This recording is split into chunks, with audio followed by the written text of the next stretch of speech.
We met at a Gotham Writers Workshop class, and like we did some kind of pact like that we're both going to write a manuscript, or I think it was 100 pages, and then send them to each other. And he mailed me his. He wrote his on a typewriter, and I probably mailed him mine. Yeah.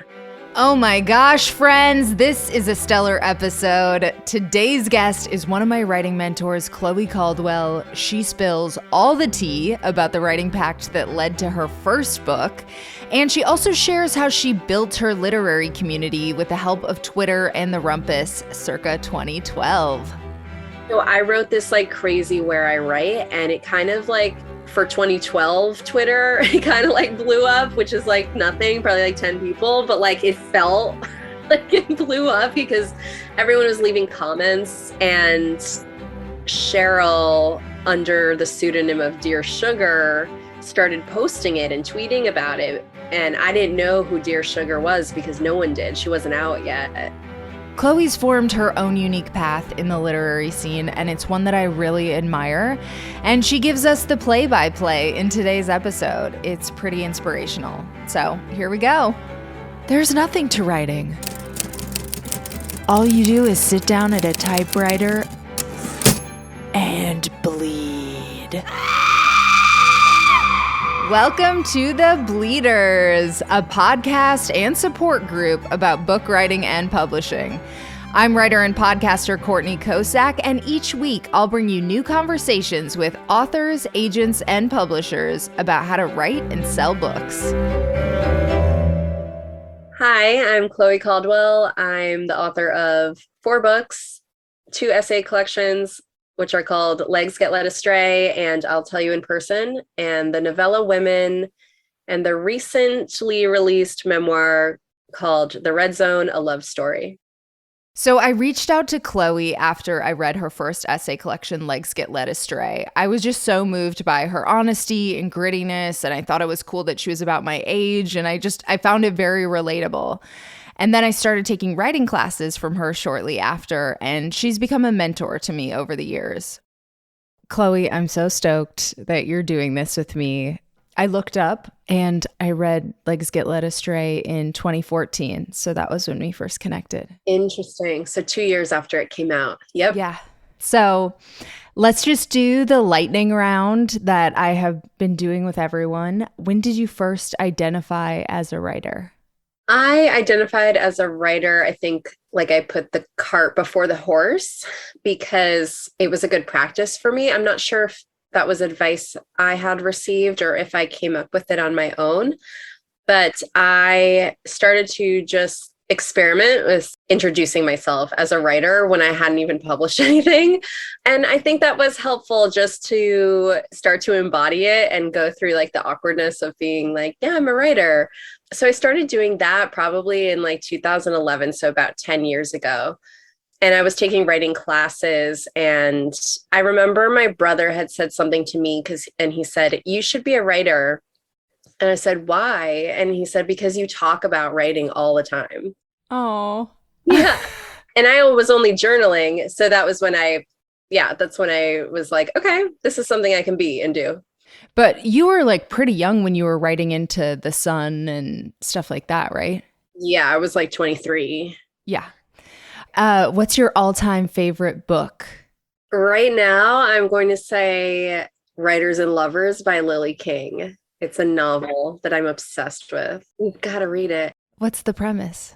It takes place in the 90s, and it's about this young woman who's a waitress in Cambridge, Massachusetts. And it's great because you're reading at a time when like there's no phones, and her mom has just died, and she is trying to be a novelist. And she's like living in this little shed and dog sitting and waitressing. And it's just about finding really your voice, like as a woman. She has a lot of men in her life, and she only knows about male writing. And it's been a minute since I read it, but it's basically just her trajectory. And then like it's very subtle, but it's like all the things that men say to her.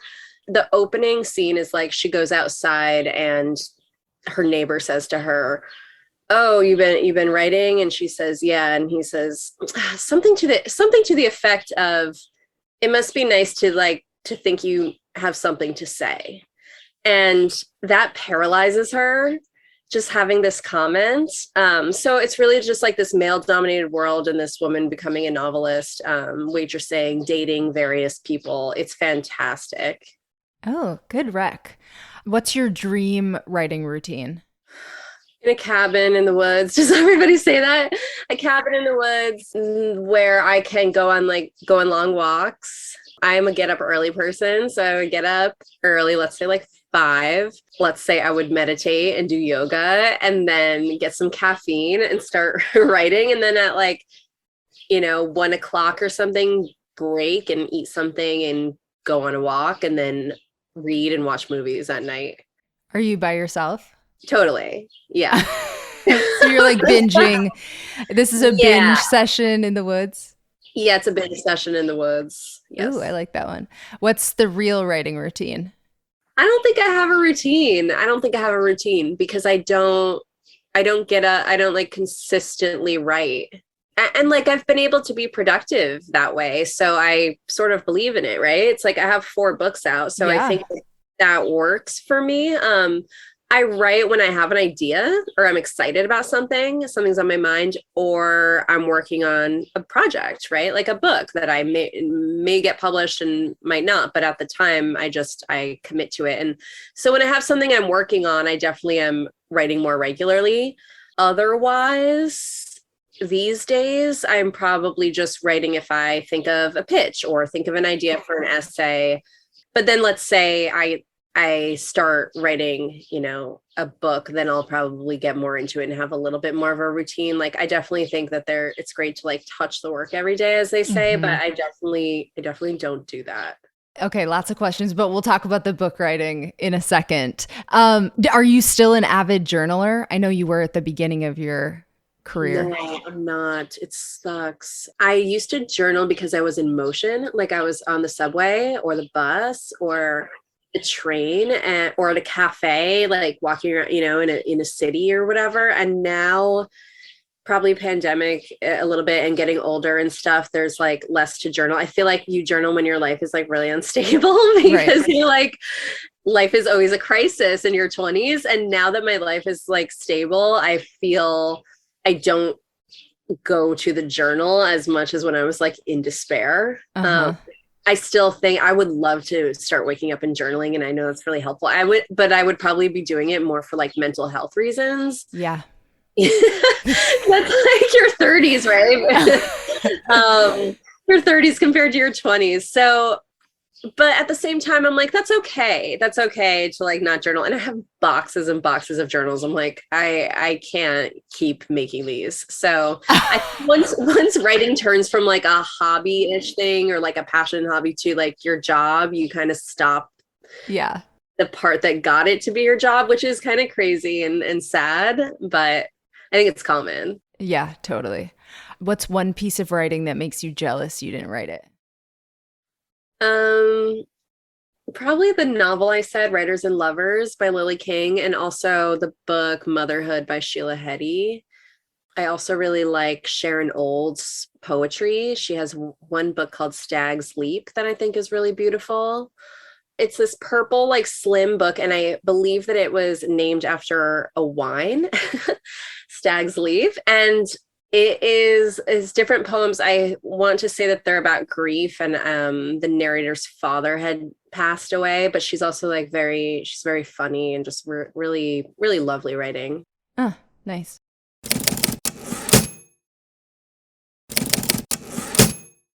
So first, let's start by, I want to say you are like exactly the model for why I did not successfully do this. I should have just done it. But I tried to convince my parents like that I don't need to go to college and like it's going to be okay. I'm going to be an artist. It actually could be to my benefit not going. And they were like, hell no. But you're the model that I was talking about when I was trying to convince them to do that, like, when I was making my plan. So how do you think about that now? And are you glad you made that decision? And what do you think the kind of impact has been on your career? Because you kind of just went for it. I did. It's really it's really wild the way things worked out. It's not that I knew I wanted to be an artist even. I didn't have that thought even the way you did, but I knew I didn't want to go to college because I knew myself. Like I've always been very self-aware, which is lends itself to like what I write, personal essay and stuff. So I knew if I went to college, I was going to not go to class and party. Like there's no accountability. So I'm really, really glad I didn't waste my parents' money. I really don't see a world where I got to college and I was like, I'm academic. I love that. And like did well. I also couldn't get into college because I was such a poor high school student. So I would have had, if I really had cared, I could have done like, and I did go to community college very briefly, but I could have like done 2 years of community college and then gone to another college, but that wasn't what I wanted. I was very interested in the real world, whatever that meant to me at the time. And what that meant to me at the time was like living in a city and working at a coffee shop. Like, I just thought that that was the life, that's what I wanted. And I knew I wanted something. And then as the years went by and I was like 19, 20, 21, I knew I had to like express something and I didn't really know my medium. And I tried like different types of, I don't know, like drawing, right? And collaging, different things, trying to like find my thing. And then once I started taking writing classes, the response of the class and the way they reacted to what I had written with these really strong responses of positivity, like they were very moved, I think got me like, oh, okay, maybe this is it. So I think for me, college was not the right decision. I mean, I think even high school wasn't the right decision. Like I don't know, like I could have been in like an alternative school, but like the way these public schools were working was it's not what I was interested in. And I liked reading and writing. So yeah, I'm glad I trusted myself on that. And then I think, there are repercussions of it financially for sure. It's always a hustle. But I mean, it's like that like I went and it never, most people don't even know. Unless you have a corporate job. Like it's a hustle for anyone, unless you have a corporate job, but to have a corporate job, you needed other things. Yeah, exactly. So yes, that's a good point. There's a lot of people I know who went and then are in the same position that I'm in. Yeah. So, but I think just financially, just choosing an unconventional path and being an artist has its challenges, but I personally don't think I could live another way, even with like the financial stress and stuff. It's just kind of, and like you said, I started doing it so young. It's kind of like my pattern, my rhythm now is like putting out these like indie books and like, it's just my rhythm. Well, kudos. I think that was a really smart move. Yeah. And oh, it's so funny on that same note. So I just had the Red Zone book release in Brooklyn, right? And I did this conversation with another writer, Zaina Arafat. And we had this, like intelligent conversation about writing. My mom was there. And my mom, after the talk, we were all at a restaurant. My mom's like drinking wine. And when I leave, she hugs me goodbye. She whispers in my ear, "You didn't need to go to college. You were right." Oh, I love that. It was so funny. And then she called me the next day, like to tell me the same. I'm like, yeah, you told me you were drunk. You don't remember. Or you already told me. But that was like kind of satisfying because at the time she was so worried about me and, thought that college was, and I'm like, college isn't the answer. You'll be more worried about me if I'm at college. But anyway, that was very like satisfying and full circle. I love that. Yeah. My dad had a similar moment like a year ago really? Where he was like, yeah, that stuff in high school you were totally right about, but yes. It is validating. Okay, legs get led astray. So let's tee it up. Tell listeners the premise. The premise of Legs Get Led Astray. I don't know. No, it just so long ago now, right? So Legs Get Led Astray, my first book was when I really found the personal essay genre.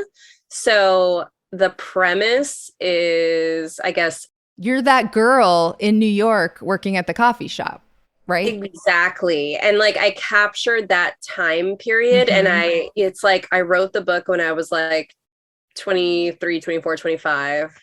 And then it came out when I was 26. So I captured it while it was happening, which I've done with my other books too. But that, for being so young and having like an essay collection come out about your life is definitely different. So yeah, there's a lot of friendship, relationships, sex, and then there's like longer narrative essays but there are also some kind of more fragmented, like listy essays. And I think I was very influenced at that time by Lydia Yuknovich and Cheryl Strayed, because my book came out in 2012, and that's, I believe, the same year Wild and Chronology of Water came Mm-hmm. out. So I had been like reading their essays and reading about them. And I remember once I did a reading and someone was like, that sounded like Lydia Yuknovich. It's like, yeah, because I mimic I'm her. obsessed with her. Yeah. So I think it's like very influenced on Eileen Miles and just different people. And I think it's incredibly raw. And I'm really glad that I did it, because someone is reading it now, a friend of mine. I was on a walk with her the other day, and I was like, is it so dated? Like there's mentions of like iShuffles and iPods and CDs and Uh-huh. stuff. So I think that that's cool though. You know, it's Yeah, like it's like a retro. timestamp. Yeah. So it's sort of like I don't know, it's probably like my most unhinged kind of book. But it's really special to Yeah, yeah, yeah, me. yeah. Well, I fell in love with it, and that's how I first found you. So I guess you were taking these classes, you'd been journaling a lot, but how did the first draft come out? Or like, draft-ish. I know it's probably went through some different iterations. Yeah, it didn't even go through that many because it's like such a small press that I was on. It didn't even go through that many of structures at all. It was pretty straightforward. It did go through a ton of titles.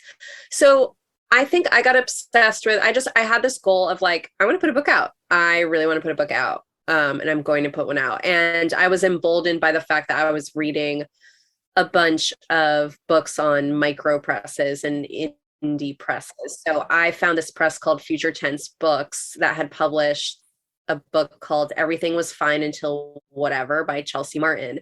And I was like, this book is weird. Like, what is up with this book? This girl's my age. She's really weird. It's like, even the way those micro press books look, like they look Uh-huh. different than like a real, quote unquote, real book. So I thought that was really interesting. So I started reading like all these. I was living in Portland, so I would like go to the bookstore and yeah, just or Seattle. Sorry, I was living in Seattle, and I would look for these books that were lesser known.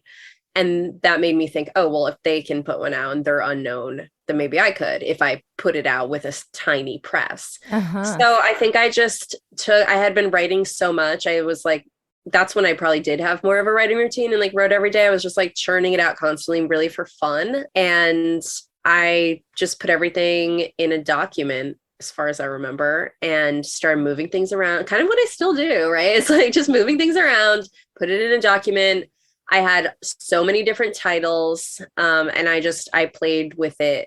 I played with it that way. And, I probably had a version of it in 2010 or 2009 that was like evolved a little bit later when I had like more essays to include and I had some revisions and stuff, but it was always an essay collection. I always thought of it that way. I think I read something not recently, way back then, like you and a friend emailed each other or something. Like you had some sort of 30-day challenge or so. Does it ring a bell or am I crazy? It kind of rings a bell. Or like you were like, I'm going to write 100 pages in this month Yes, or something like that. you're right. You're right.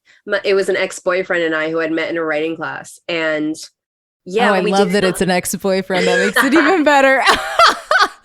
totally, we met at a Gotham Writers Workshop class and like we did some kind of pact like that we're both going to write a manuscript or I think it was 100 pages and then send them to each other. And he mailed me he wrote his on a typewriter and I probably mailed him mine. Yeah. So we were like, since we were kind of like, we were dating, I mean, really, we were having like an affair, but we were like really into writing. So Is this that the was, affair essay guy? yeah, Oh my God, that's so good. it all Okay. comes together. This is a little inside baseball if you haven't read the essay collection, but that's a good reason why you should. Yeah, you know what? There's an essay in there. The essay, yeah, called "Yes to Carrots." Like, I feel like that's the best essay I've ever written, and that That's such a good essay. I wrote it over 10 years ago, and that is probably like the strongest essay. And like people still, Courtney will like message me and be like, "I saw Yes to Carrots at the Walgreens or whatever." But yeah, I was like writing a lot about him and dating and just love triangles and sex and affairs and Yeah, so in a way it was helpful to have the relationship I had with him because we were really encouraging to each other and like inspiring each other and want to impress each other. So that's probably a reason why I was like writing so much. That's hilarious. Okay, just quick side note. Does he have 4 books? I'm just curious. He doesn't have one. He doesn't. Oh, okay. Interesting. Okay, Yeah. moving on. What was the word count of where Legs Get Led Astray landed? And also, I wanted you to tell the story of how you landed on that title because it's lyrics, isn't it? Yeah. I don't know the word count of that book. You think I know that? Like off the top of my head? I'm not a word count person. I have the book. I could tell you the page count. I mean, it's a slim book, right? So it's probably, I'm going to guess that it's probably like 35,000 words. Okay. If women is, I know women is 20,000 words because that one I do know. That's a good question. You're right. I do know my other books. I remember I'll tell you in person had to be like around like 50,000 for like an essay collection, like thicker or whatever. But I'm looking at Legs Get Led Astray. If women's 20, Legs Get Led Astray is probably like 35. Yeah, that sounds right. Yeah. And they um, probably didn't care. You're right. When you went to that indie press, they probably oh, were they don't not care like, about word. They don't care about word count. I mean, it's cheaper for them to print less, right? Like that wasn't a thing with that book because it was a micro press, which is great. Like that was really helpful. Otherwise, I wouldn't have that book out. The title, yeah, I had some really bad other titles like Bob Dylan lyrics. I'm like, oh God, I don't even remember. But like Say Let Astray was from a song I loved by the band Acaville River.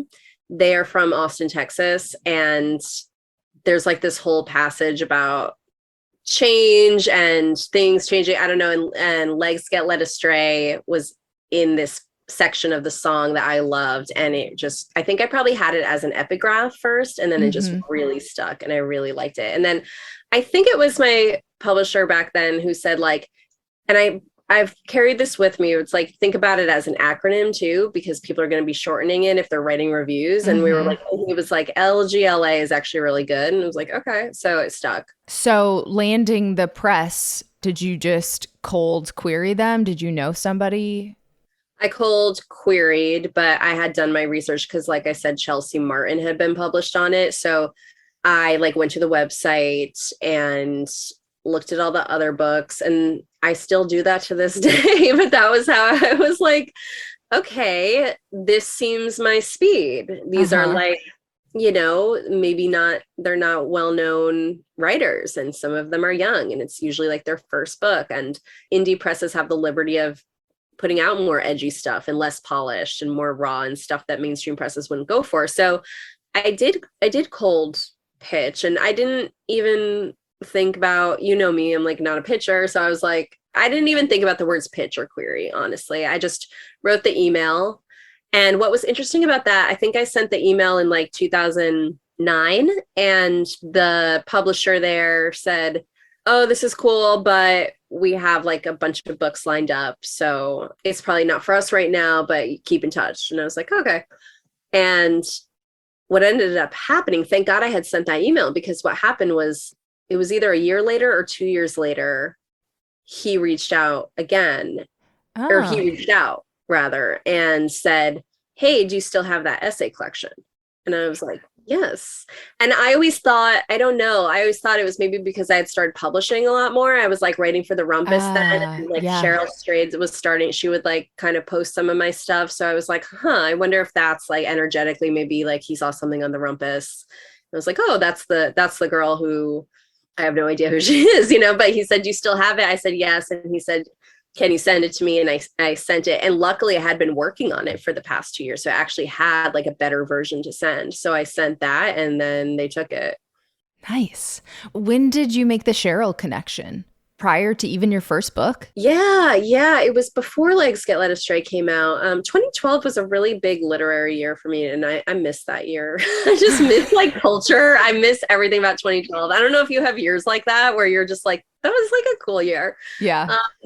What happened with Cheryl Strayed was the Rumpus brought us together, and because they had a column called Where I Write, and Uh-huh.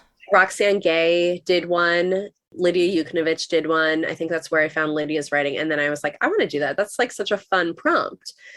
So I wrote this like crazy where I write, and it kind of like for 2012 Twitter, it kind of like blew up, which is like nothing, probably like 10 people, but like it felt like it blew up because everyone was leaving comments, and Cheryl, under the pseudonym of Dear Sugar, started posting it and tweeting about it. And I didn't know who Dear Sugar was because no one did. She wasn't out yet. Right.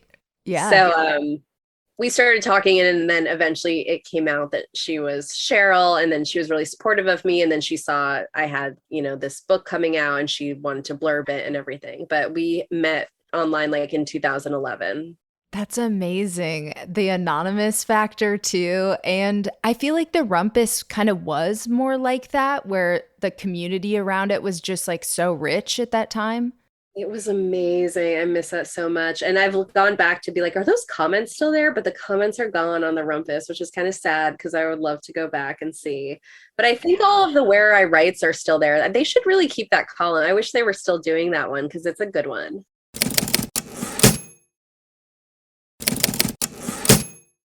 Okay, let's talk anthologies for a second because I think you've said in class or at some point that like contributing to anthologies was a boon for you in your early career. And so were you doing that before Legs Get Led Astray or during? Yeah, that's a good question. Nope, they started after Legs Get Led Astray. And again, this is where I think publishing online is helpful for people to find your voice and your name and like what your deal is, because I think the first anthology I was in is Goodbye to All That, which was edited by Sari Botten. And she reached out to me and solicited me for it because she saw something I had written again on the Rumpus about New York City. And this was an anthology about leaving New York City. So it was kind of the perfect fit. So that's how that had happened. She found, she had seen my writing online.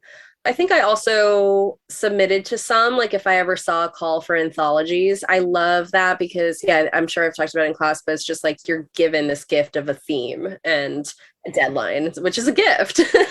And you're like, oh, okay, it's a really good prompt. And then you send something out. So I did one called True Tales of Lust and Love. I think it was on like Seal Press or Feminist Press. And I connected with that person again from writing online. I wrote for this like addiction website called The Fix, which still exists. And the editor there was doing an anthology. So it's really like, it's all just communication and like getting your stuff out there and like, meeting people online, I guess, and publishing online. But what I loved about that, actually, about both of those anthologies was that they also did events for them. So then you would be able to like go do a reading. So they're great if you haven't published a book, but you want to get published, and then maybe you can do a reading. And then at the reading, you meet other writers. So it's like you have to just continually be doing things because you never know how that energy exchange is going to, work for you later. So now Women. What's the premise of Women? The premise of Women is kind of a stark story with a lot of white space and Elysian, and it's an unnamed narrator who moves to a new city. It's also an unnamed city, and thinks that she knows like her sexuality, and then meets someone who makes her question all of that. And then from there, they have an affair that is like really sexy and really romantic and beautiful and has a lot of toxicity to it at the same time. So it's really like a portrait of obsession. They both become obsessed with each other, but they're really bad for each other, and they're not ever going to be able to work in the real world. They also have a 20-year age difference. Okay, so autofiction novella, you said 20,000 words. Obviously, the premise came from life-ish, but like, when did you decide to start writing about it, and what was the process for that?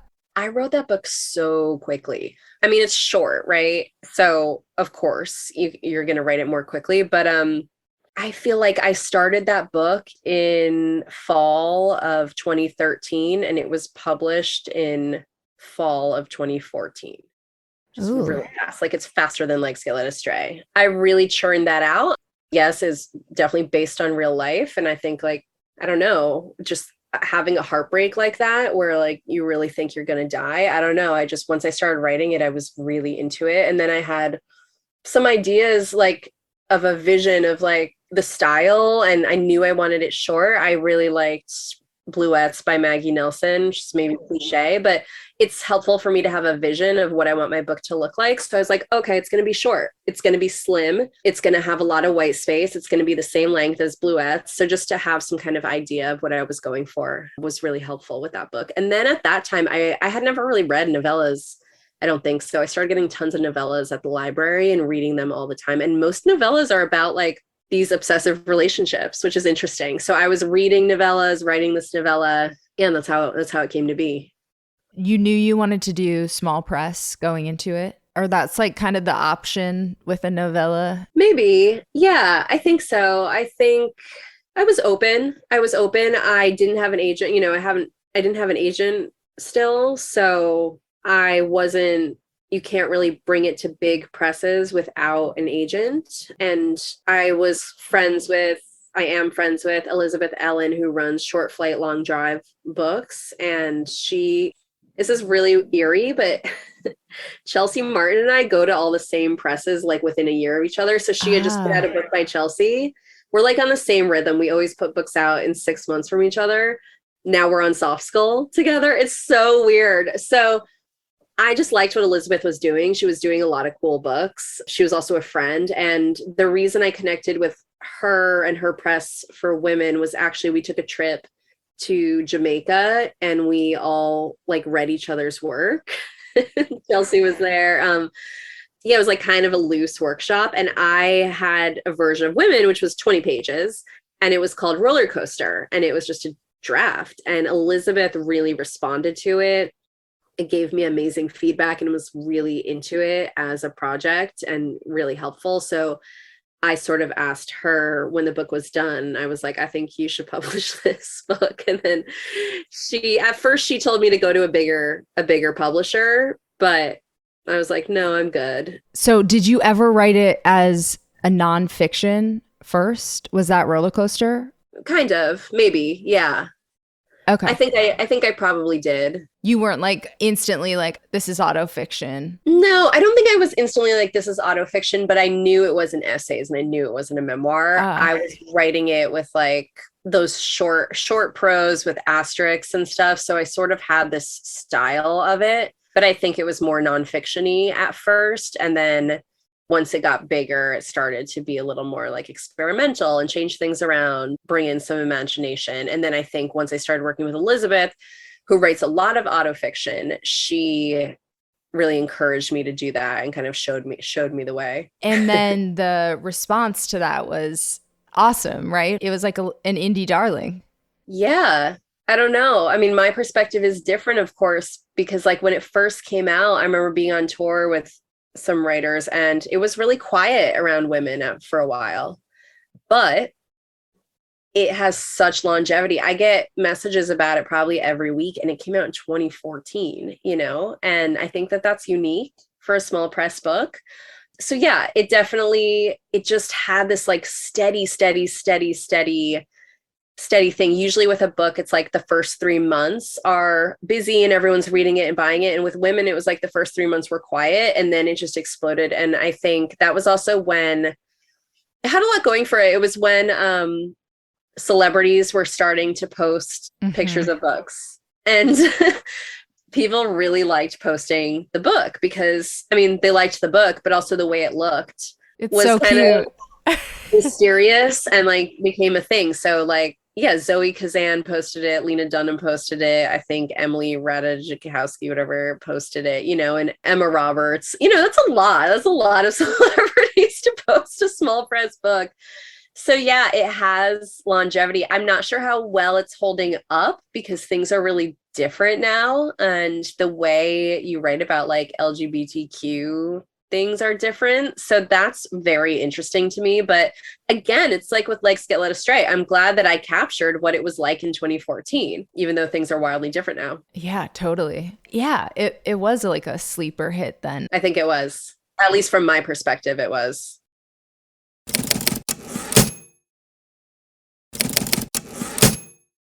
So I'll tell you in person, you didn't have an agent for that either? I did. After Women came out, no, right before Women came out, an agent wrote to me because, again, back to the anthologies, she had seen my essay in Goodbye to All That. So that's another thing about anthologies is like editors, agents, they're reading them. So she had reached out to me. So she didn't work on Women, but we did start working together. So after the stuff with Women, like the initial stuff died down, she really encouraged me to do another essay collection. And yeah, I worked on that for about a year. I don't know, a year, 2 years. I had already had some of the essays written and published, so it was a different experience. The other two books were more like from scratch. So I had maybe like, I don't know, a quarter of I'll Tell You in Person ready. And then from there, it was really conceptualizing it, thinking about themes. Yeah, that's kind of a quirky book too. And I think I'm good at finding the right homes for my books because I ended up with Coffee House. And I did have an agent and she really wanted to sell it to a big five. And of course, I did too. But I felt really rushed with that book. And I knew it wasn't there. It could have been there maybe 2 years later, but it wasn't there. And I went on a bunch of meetings with all, the Random House and Riverhead and all these places. And I got some amazing rejection letters, which I think you've read, but ultimately no one wanted to buy it. And then what was happening during that time was that Emily Gould and Ruth Curry were starting Emily Books, which was an imprint at Coffee House. And I was out to dinner with Emily and she said, "Why didn't your agent submit it to us?" And I was like, "Oh, that's a really good point."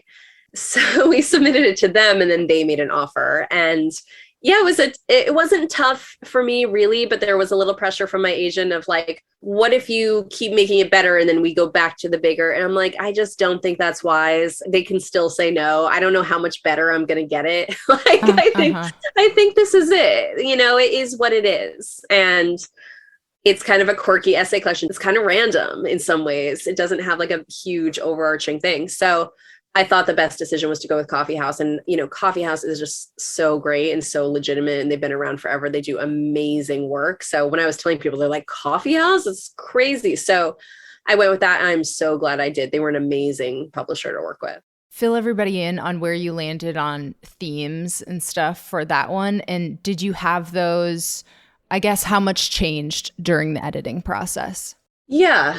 What was helpful to me was working with a subtitle, which I think we've done in our classes, or I know we've done. So I had a subtitle that was essays on intimacy and identity.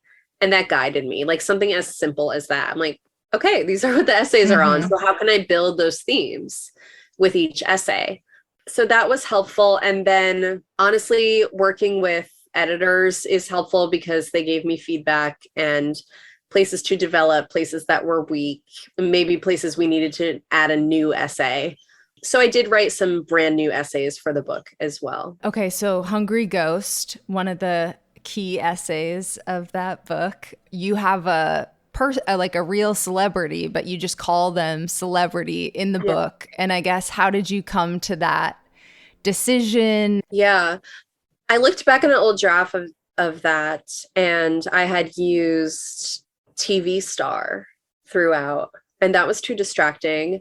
I don't know, using the celebrity, I mean, everyone knows who it is now, and I knew it was like one of those things where it wasn't really a big deal it wasn't trying to protect who it was just more maybe of a literary device of like making people wonder, which is kind of fun, and people did, and then they can project. And it's kind of like what I did with Women, right? It's like, if I don't name the city, then everyone's going to think it's their city. So I thought that I don't know, I just thought that was fun and maybe respectful to the person to not like be repeating their name throughout. Totally. And the Music and the Boys essay. So I know you had to do a little research into your past for that one. So how did you approach that? Yeah, that's an example too of what I was saying before of new essays I had to write, because that was the new kind of big essay I had to write to connect some of the dots in the book. So that was fun. That was a fun challenge. I use music a lot for memory. So I was writing about the 90s. And yeah, it's true. I mean, I've written a lot about my 20s, but not so much as being a teenager. So I was a little foggy on that. And also like when you smoke weed as a teenager, you like don't remember shit. So I used music. I like pulled up Spotify and was doing like all like I went to like the exact year that I was writing about, which I think was 1999. And so I would go like, okay, all the 1999 hits or whatever, and I just put them on as I was writing. And that really helped because music was such a big part of my life back then, and like the radio, right? So that was really helpful. Thinking about like what was on TV at the time, like MTV and Behind the Music, Cribs, all of those shows. And then I reached out to people, which is probably not for everyone, but I didn't have a problem doing it. I wrote an email to, there's a friend in the essay named Nat, and I wrote to his parents. I asked them like what they remembered, and they weren't that helpful.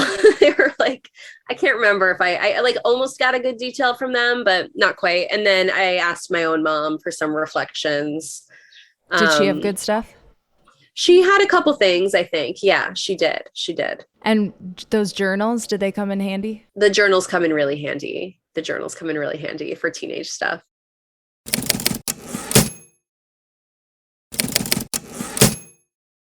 So that brings us to your latest book, The Red Zone.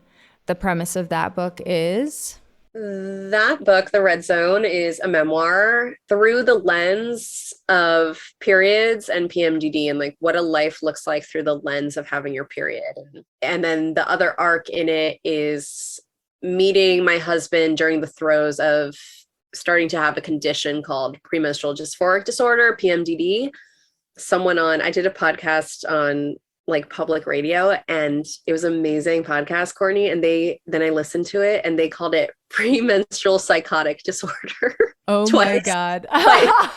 They're like, here's Chloe. She has premenstrual psychotic disorder. I was like, thank you so much. That is such a funny mistake. Like, tell me what you really think. I thought you'd appreciate that. So PMDD is really severe PMS. So it's really about learning to trust, learning to love, learning to grow, and then reflecting back on periods and hormonal changes, and how to be in a relationship when you struggle with severe PMS or trust issues. Yeah, it's different. It's kind of hard. It's not that it's hard to explain. It's just, there's not really books of that genre. So you could call it, you know what people have said that I'm like, oh, that makes sense, is a menstrual memoir, which I like. We talked about it a little bit on Private Parts Unknown, but I love the decision to braid it. So you started with like an idea to do a year in the life of a period, and then you wound up braiding in all this like relationship stuff and what it's like to be a stepmom and the stuff with Tony. And I love that decision. How long did it take you to get there? Like 4 years, 5 years. Now, of course, like your book comes out and it seems upfront. People are like, cool, good book. You're like, yeah, they didn't just come out like that. Isn't it wild?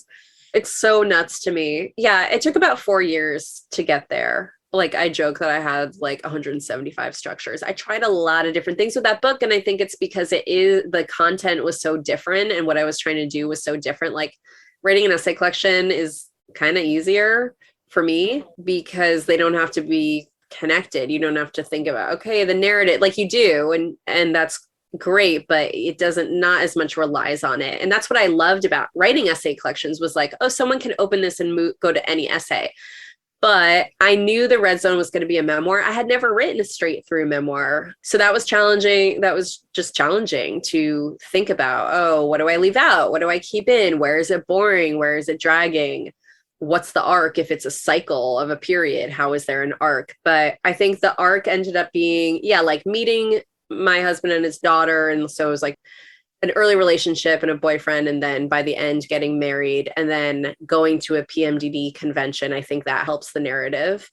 But structure was huge for that book. And I think I had wanted it to be experimental, and it was a really loose structure for a while, but that it just didn't really work. So it was so interesting, even in the book, you're mentioning at one point that like you reach out to your agent and your agent's like, okay, I lost the vision, or some comment Never like had a that. vision. She said Or she never had a vision. Yeah. How did you deal? Because it sounds like maybe your hardest editing process period for all your books. Period. Yeah.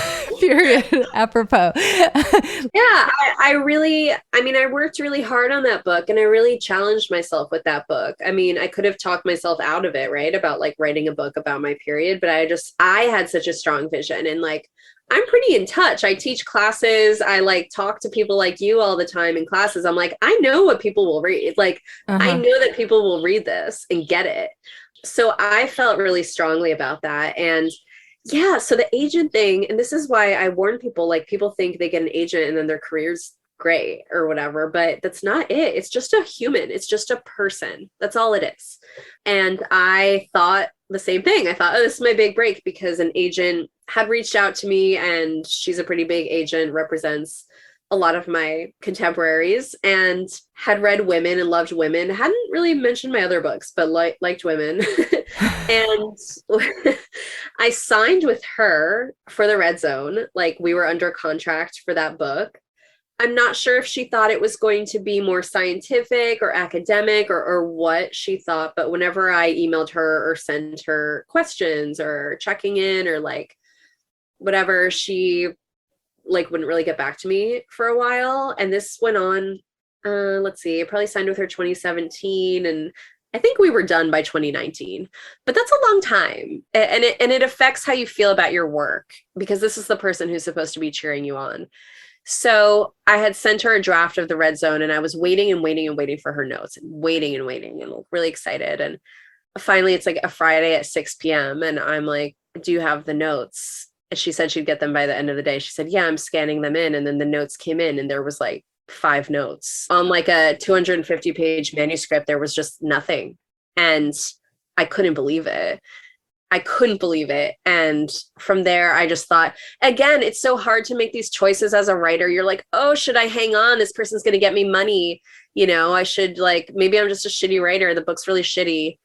But I just didn't feel like I felt like something was being unsaid. So the great thing about agents is that you can end your relationship with them really easily by putting it in an email, putting it in writing. So I emailed and I said, I don't think this is working out for me, but thank you. And then she admitted, yeah, I didn't have a vision for the book. And I was like, why did you tell me? I was thinking, why didn't you tell me that earlier? But ultimately it worked out better that way because then I was able to like free myself from someone else's judgment and opinion and just do what I wanted to do and then find an editor, which was really what I needed. I needed more of an editor than an agent. And your editor from Soft Skull was like totally on board with the vision. Yeah, I mean, that's the second person I submitted to, and it was accepted. So that's all you need is one person that understands the vision.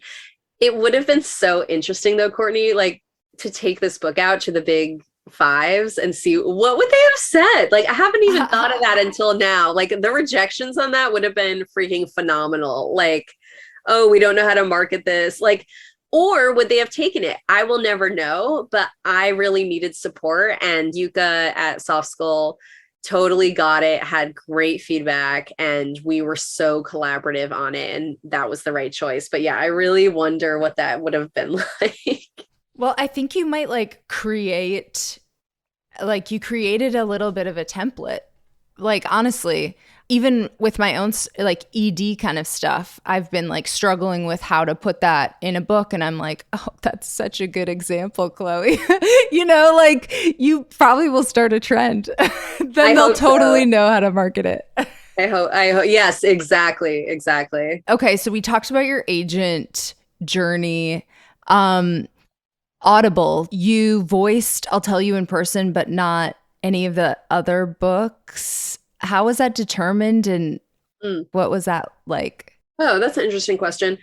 I don't really remember. I think for Legs Get Led Astray, if that is an audiobook, I can't remember. I think they didn't offer for me to read it. And it's just, they like pay you a small fee and you're like, okay, all good. And then Women, same thing, I suppose. And I'll Tell You in Person, I guess was the first time I was offered to read.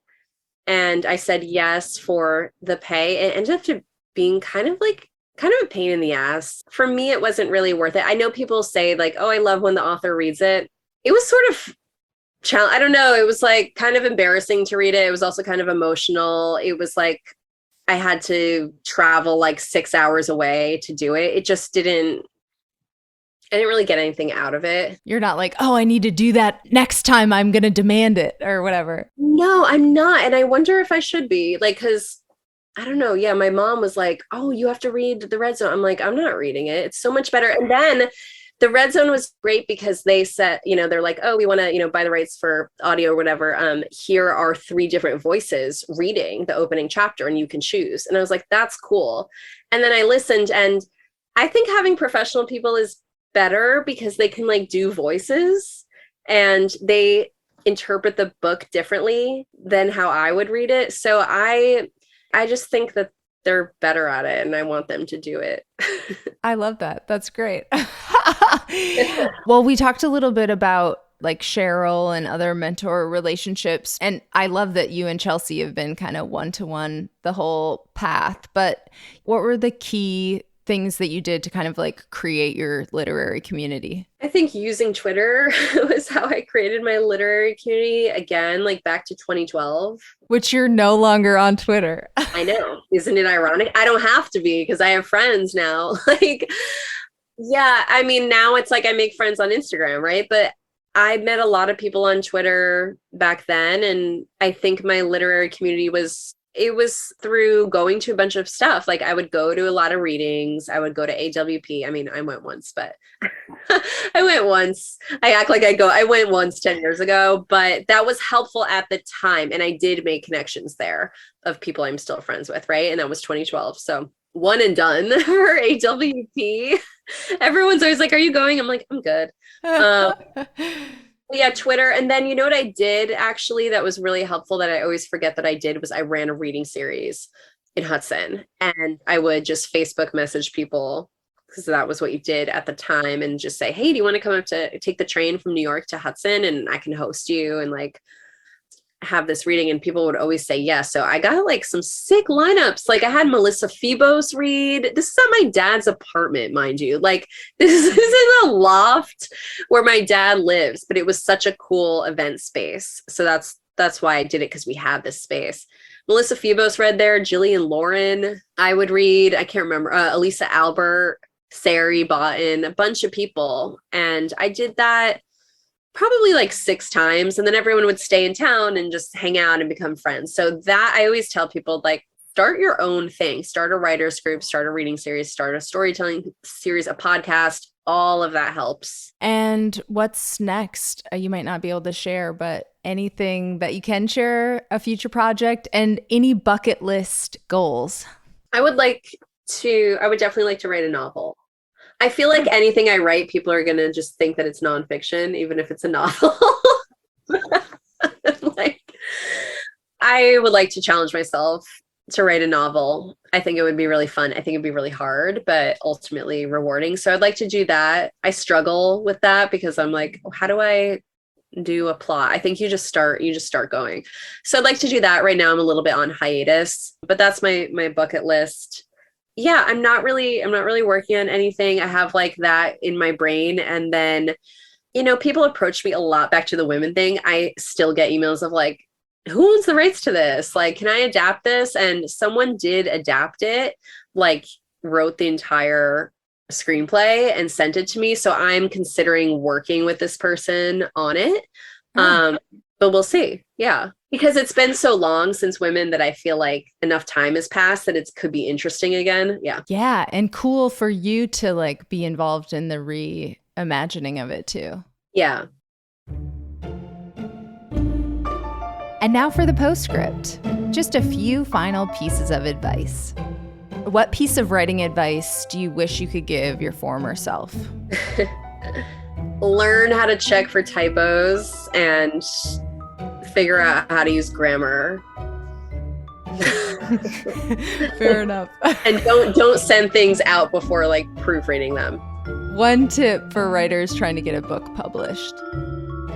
don't have fixed ideas of where you need to get the book published. It's really, if you're flexible and have an open mind to presses that aren't just Random House and Simon and Schuster, you'll be able to get a book published. But if you're stuck in that is success and other small presses aren't success and you're looking at it that way, it's gonna hurt you. What's your all-time favorite piece of your own writing? I'm not sure. I mean, I have some favorite, I think like the ones that I think I worked hardest on and like came out the best are probably Hungry Ghost, Heroin and Acne, Yes to Carrots, like we talked about. And then like I really am proud of what happened with Women and like what I did with that book. You absolutely must read Women. That's an order. It's Pride Month, so it's literally required reading. And I also highly recommend Chloe's writing classes. They've been amazing for me. And make sure to give her a follow online. I have some classes coming up. I have one, speaking of women, I have one like structuring the novella, and that's at the Fine Arts Work Center, and it starts June 20th. And it's a 4-week online class, so anyone can take it. And then in August, I'm doing a 1-month mentorship that might be ongoing. And I've actually never worked with them before, and I'm excited about it. It's with Write or Die Tribe. It's really cool. So it's a 1-month mentorship, one-on-one. And yeah, people can find me not on Twitter, but they can find me on Instagram at Chloe with 4 E's, Caldwell. Thank you so much. This was awesome. And I loved getting to pick your brain a little bit. Fun. That's it for this edition of The Bleeders. If you missed the last episode with feminist noir author Hallie Sutton, author of The Lady Upstairs, make sure you go back and check it out. Here is a little preview. So after about 6 months of querying, I got a really, really nice rejection letter from an agent, Sharon Pelletier, and she sent me like 8 paragraphs of feedback. Here's what I like about the book. Here's what's not working. Here's what I think you should revise. But it's always up to you. If you revise in a way that like you think is kind of something I might want to see again, I would see it again. And it was like a lifeline in the dark. Hey, thanks for tuning into this episode of The Bleeders. Writing is so much better with friends. I'm your host, Courtney Kosak, and I want to connect on social media. I am at Courtney Kosak, Kosak, on Twitter and Instagram, and I always love to meet new writer pals online. And make sure you're signed up for the Bleeders Companion Substack. The link is in the episode description, and I hope you'll join me on Tuesday for our first ever edition of Work in Progress with Amanda McNeil. She is hilarious. You're going to love her. And in the meantime, happy bleeding.